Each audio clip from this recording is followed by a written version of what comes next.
Hey Chapel High School students, welcome to the online version of Chapel High School. And let me start off just by saying that if you missed last Sunday, well then you missed last Sunday. It was an incredible event. We had so many students come out. It was awesome. I hope you'll catch the next one, which is going to be the last Sunday of November.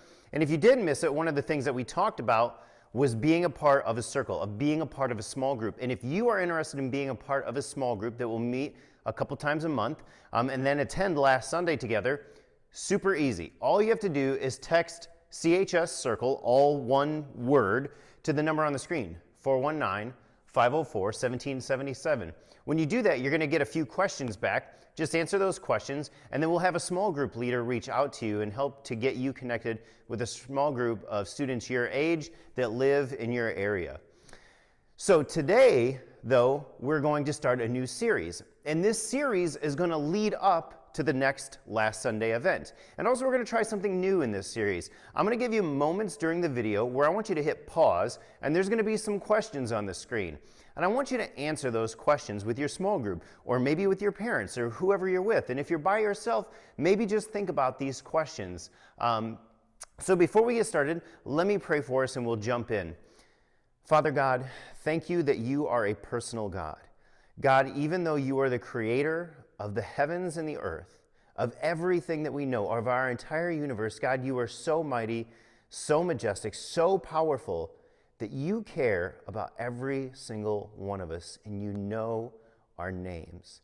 God, help us to get that into our hearts. God, help us to help that to be real to us as we hear from your word, as we listen to this message. In your name, amen. Well, I got to ask you a question. Have you ever been hanging out with somebody you thought you knew or they knew you really well, but they keep calling you by the wrong name? And maybe it's not like totally wrong. You know, my name's Joe. Maybe they keep calling me Jim or Jake or something like that. It's so awkward because, like, what do you do? Should you correct them? Because then they're going to feel bad because now they know they've been calling you by the wrong name. But what if you don't ever say anything, and like 10 years later they find out? Then they're going to be mad that you just let them keep going. Or have you ever had a friend that seems like they only showed up when they needed something, you know, whether it's your Wi-Fi or, you know, your parents' food, maybe they needed some money or you know, to borrow your headphones, something like that? Or have you ever had a friend and they got a boyfriend or a girlfriend and then they just totally disappeared, like you never saw them again? They just spent all their time with their new person, right? So in those situations, it seems like, well, maybe your friendship wasn't even real. You know, have you ever been there? Have you ever thought you were close with somebody and then you figured out that your friendship or your relationship wasn't as deep as you thought it was? It's not a great feeling, right? Because I think that we all live with the expectation that relationships shouldn't be fake. They shouldn't be shallow, and they shouldn't make you feel like you could spend a huge amount of time with somebody and then just be easily forgotten or left behind. And regardless of whether you're an extrovert, whether you're a social person, I think we'd all agree that when it comes to our relationships with our friends, the people we spend a lot of time with, we want real ones, not fake ones, right? Well, whether it's the people you hang out with from your band or your teammates or the people you group chat with, all of them, you know, we all want more than that. We all want more than just a surface level friendship. In a word, we want our relationships to be personal. And there's a shortcut to figuring out if a relationship is personal. It's easy. You know how somebody is not personal with you? I'll give you the test. When they call you some generic nickname, you know, they're like, hey, fella, or buddy, or what's up, girl, or yo, guy, you know, or bro, what's up? You probably had that kind of fakeness, right? Somebody acts like they care about you, acts like they're your friend, but they keep referring to you as guy or bro or something else. They don't even know your real name.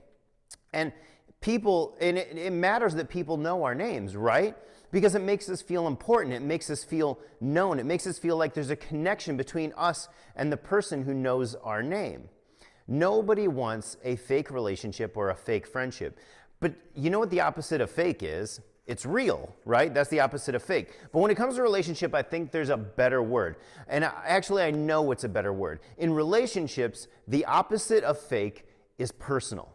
Yes, personal. Think about it. Nobody can be real without knowing you personally. I mean, they can be cool without being close to you. They can even know something about you, like what math class you're in, what position you play on a team, or if you like wear a certain brand all the time. But that doesn't necessarily make it personal, right? Being personal puts somebody in a whole different category, and that's what this series is about. So here's what we're going to do. Here's our new trial at home experience. So I want you to pause the video in just a second, and then I want you to answer these questions. Like I said, could be with your small group, could be with your family, or even if you're by yourself, just think about these questions. Go ahead and pause now.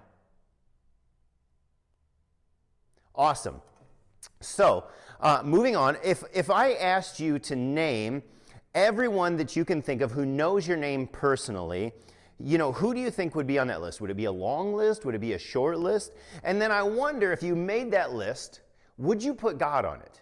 Would you put God on it? Here's the thing. Some of you may have grown up, maybe in this church or another church, or from your parents, hearing that God knows your name.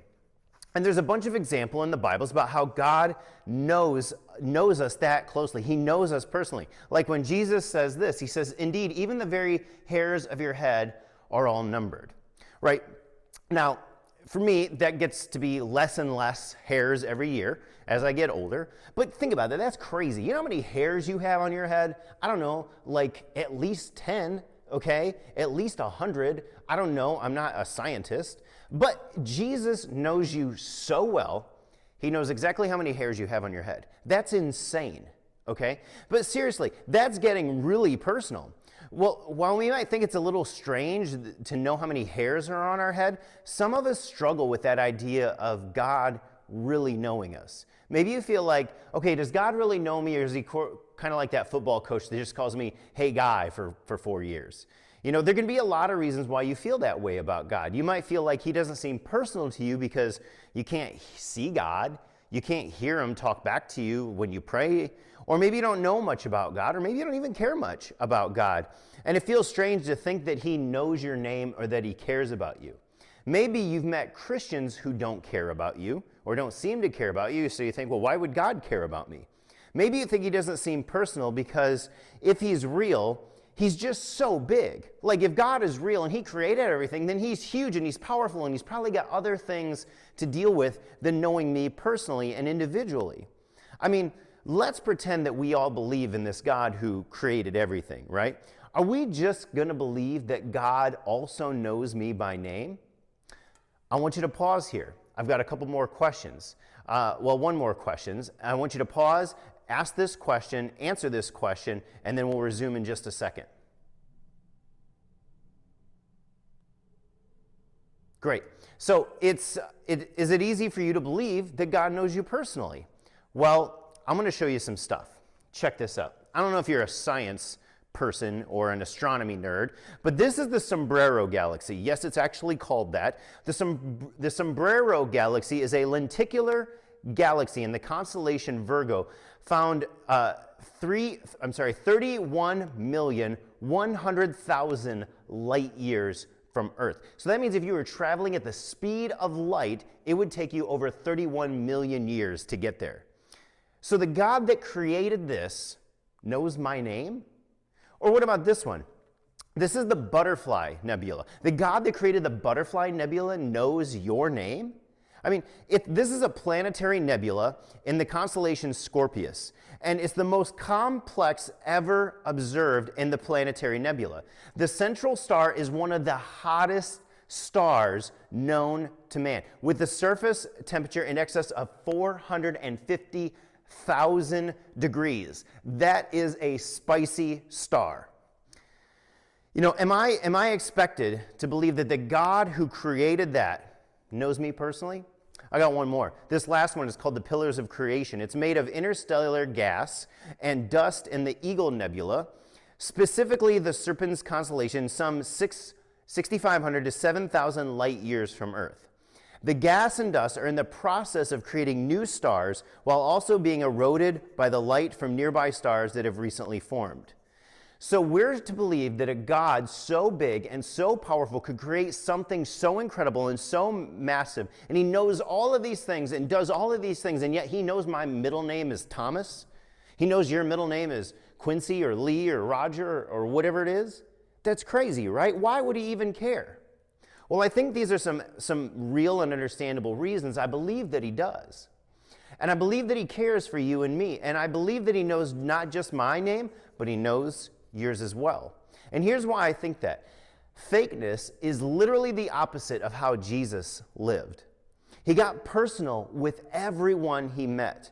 He knew their names, he knew their stories. And one of those people who interacted with Jesus helps me to believe that God is a personal God and knows us by name.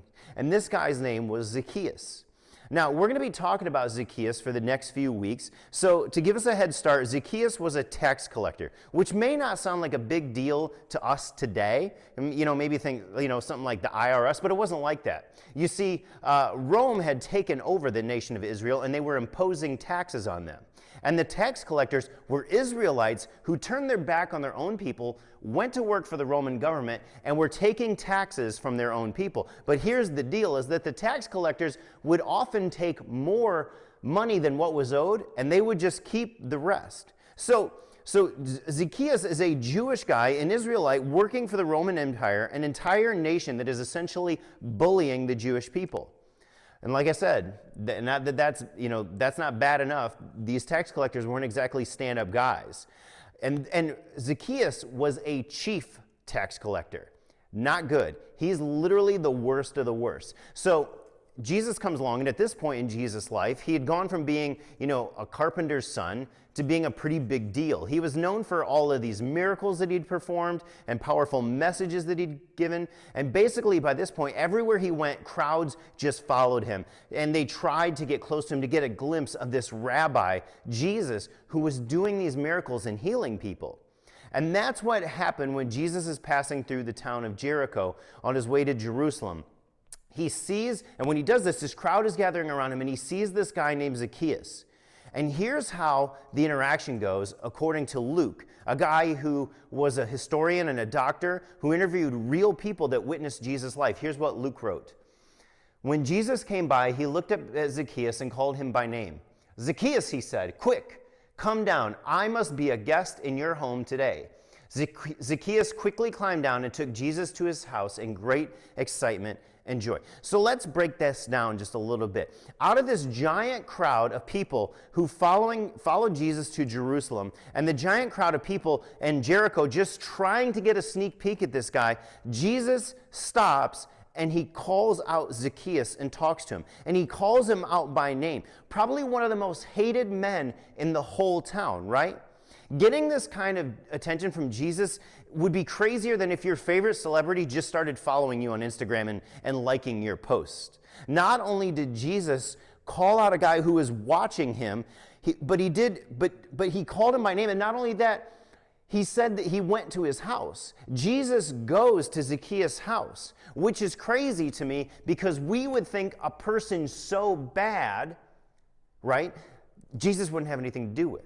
But here's what's interesting is that people who were not like Jesus loved hanging around with Jesus. And when Jesus saw him, he didn't say, hey, dude, hey, fella, hey, big guy. No, he called Zacchaeus by name.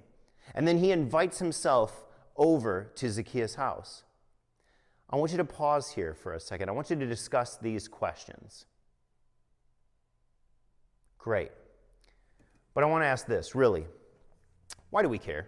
Why do you care about Zacchaeus? Because this isn't just a story about Zacchaeus. It's about Jesus and how he treats people. He paid attention to the guy sitting on the sidelines, the guy who robbed everyone else, the guy that nobody liked, the guy I'm sure that if you knew his name, you knew it for pretty bad reasons. Jesus made sure that when he showed up, he knew his name. And he knew him and he used his name. And he does the same for you and me too. Because Jesus knows your name too. This is how God sees us. Yes, he is the God that created the universe and everything in it. Yes, he is the God who has always existed and our brain can't even comprehend that. And yes, he knows you personally. Okay, I'll be honest. This may feel a little ridiculous to you, right? Maybe the whole idea of faith seems a little far-fetched, and that's okay. No matter what you believe, what you think about God, about Christianity or Jesus or the Bible, I want you to know this. Christianity is personal because Jesus knows your name. And for some people, that doesn't really sit well. You know, you might have questions, you might have doubts, and that's okay. But what would it look like for you to rethink or reimagine what God is like and to start asking some questions? Maybe those questions might sound like, well, what is God like really? What does God say about me? What does God say about other people? You know, Jesus changed the way that everybody thought about God. You know, there's something that happens when we realize that the God who created the universe is a personal God who knows us by name. It changed Zacchaeus' life. It has changed the life of so many others, and it has changed my life as well. And you know what? It doesn't stop there. We've talked about how powerful it is to be known personally by God. That he knows your name, that he knows you, and that he cares about you. And here's what I'm getting at. A relationship with Jesus is always personal. It's personal for you and for me. This is beyond religion, okay? Religion says that there's this God, and if you do the right things and don't do the wrong things, then maybe this far-off, distant God will someday show his favor and let you into heaven. And that's not what the story of Jesus is. The story of Jesus is that God came to us because he loved us. And he didn't just love us as a whole, he loved you, and he loved me, and he loved your parents, and he loved your neighbors, and he loved your friends. And when we believe that, and when we believe in Jesus and we trust in him, then we can have a personal relationship with him. That's what this series is all about, and that's what we're going to talk about on this coming last Sunday. So remember this. We have a personal God. He also happens to be a personal God who is mind-blowingly powerful, ridiculously creative, and overly graceful and forgiving. But he still knows your name, and he calls you by it.